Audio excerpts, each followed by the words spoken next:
I'm looking at it in the first service. I'm not sure you're going to be able to see the detail, but I love maps.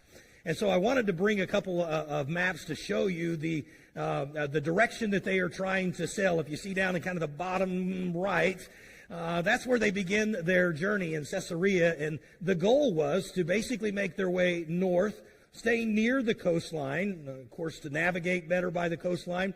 Plus, the time of year is September, October. We know that because he mentions that the fast has already passed, and that was a tradition that they partook in about that time of year. So it's approaching winter, not a good time to be at sea. And so they're chosen their course to go along the coast, and they arrive at Myra, where they switch ships.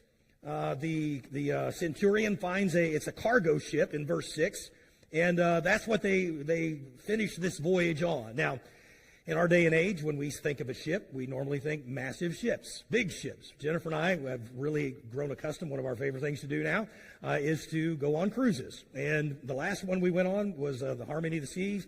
I think I'm going blank now. I think it's close to 6,000 or 7,000 people. Well, that's not people. That's people that are sailing like me. That doesn't include all the staff. Massive ship. It's like its own city. That is not what the Apostle Paul is on. He is on something that's about 70 feet by 30-something feet. It's a cargo ship. You got to think more like a barge. It's not really it's not smooth sailing type of a ship. It's not made for comfort. It is really just made to move cargo, and in this case, some prisoners.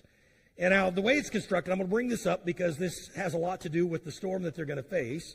Rather than having a normal rudder for their steering, they used big oars. And so you have these big oars. That's how you move the ship, but it's also how you steered the ship. It only had one giant sail, so it was limited. You couldn't sail into the wind. You couldn't adjust sails. It was just one main sail, which, again, is going to be important when we get into the story. Something else that strikes me as we will read through this, one of the things that they would do to make the ship seaworthy is they would actually wrap the ship with ropes and chains and then tighten them up so that it would hold the ship in place. Now, I don't know if you've ever boarded a ship before. Maybe a lot of you have. But I'm going to say this. If I'm getting on a ship and I'm noticing it's got ropes wrapped around it, and if I ask, what are those for? And they say, well, it's to hold the ship together. I'm probably not getting on that ship. But in that day and age, that's how you did things. And so they had that's how it was constructed. So this is the ship that Paul and these other men are on.